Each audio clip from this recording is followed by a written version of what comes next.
Une voile, déjà, on va quand même faire un peu de théorie.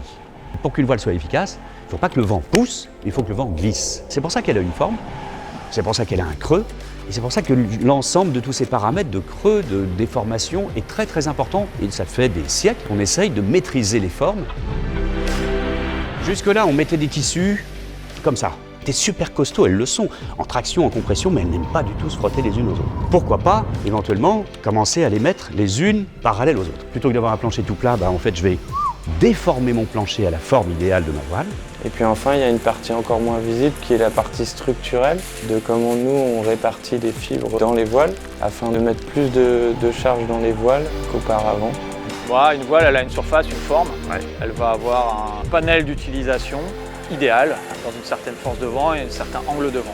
S'il n'y a pas beaucoup de vent, je veux générer de la portance avec beaucoup de creux. Mais avec la même voile, je dois être capable aussi de naviguer dans beaucoup de vent. Et donc il faut que je l'aplatisse. Sinon ça me fait beaucoup de traînées et beaucoup trop de puissance.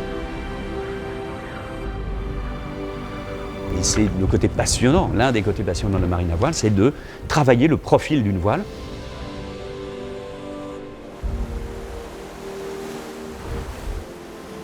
L'idée, c'est que le panel de chaque voile se recouvre un petit peu, de façon à ce que si tu as une voile qui est hors service, tu n'es pas un gros trou dans ta garde-robe.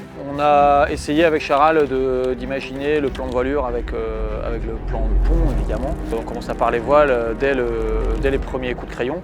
Les voiliers, les maîtres voiliers, et en amont sur la conception des bateaux, sur la conception du plan de voilure, son équilibre, la forme des voiles, le nombre des voiles.